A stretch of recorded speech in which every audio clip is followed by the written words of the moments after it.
बिस्मिल्लाहिर्रहमानिर्रहीम। अस्सलाम वालेकुम। मेरा नाम शबाना है और मैं आपको किचन स्किल्स में खुशामदीद कहती हूँ। आज मैं आपके साथ कच्चे पपीते का पेस्ट बनाने की रेसिपी शेयर करूँगी। ये बहुत ही ज़बरदस्त मीट टेंडराइज़र है। बाज़ का ये होता है कि गोश्त जो है घंटा प्रेशर कुकर लगाने से भी नहीं गलता। अगर आप मटन को या बीफ को 1 घंटा 2 घंटे पहले पपीते का पेस्ट लगा देते हैं तो बहुत ज़बरदस्त गोश्त बहुत ही जल्दी गल जाता है। ये चिकन के लिए बेस्ट नहीं है। बहुत सारी रेसिपीज़ में कच्चे पपीते का पेस्ट यूज़ होता है। हैदराबादी दम बिरयानी, कच्चे गोश्त की बिरयानी, टिक्का, सीख कबाब, रान रोस्ट, शाही चांपे, गलावटी कबाब, गलावटी कीमा।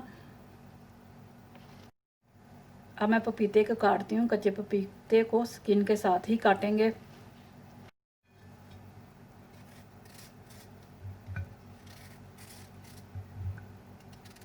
मैं पपीते को छोटे छोटे पीसों में काट लूँगी।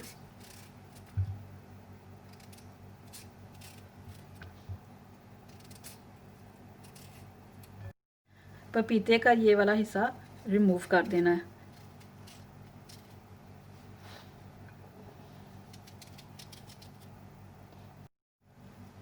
पपीते को ग्राइंड करते हुए मैं हाफ़ टेबल स्पून नमक डालूंगी, 1 टेबल स्पून ऑयल डालूंगी और थोड़ा सा पानी डालूंगी।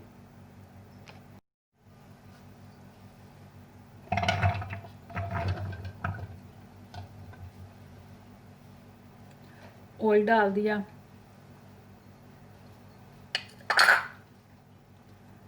नमक, थोड़ा सा पानी। अब इसको अच्छी तरह पीस लेते हैं।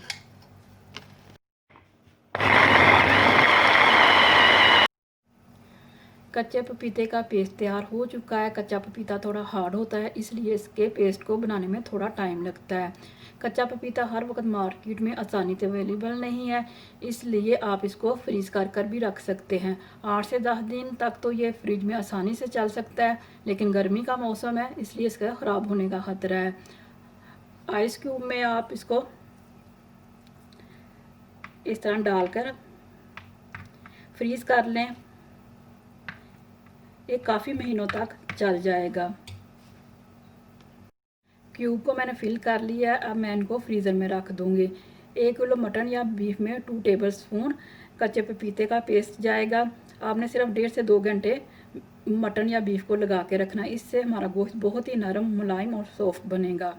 बकरा ईद करीब है, आप ईद से पहले कच्चे पपीते का पेस्ट बना कर रख लें ताकि ईद पर आपका कीमती टाइम बच जाए। अगर आपको मेरी वीडियो पसंद आई है तो इसको लाइक, शेयर और मेरे चैनल को सब्सक्राइब कीजिए। अल्लाह हाफिज़।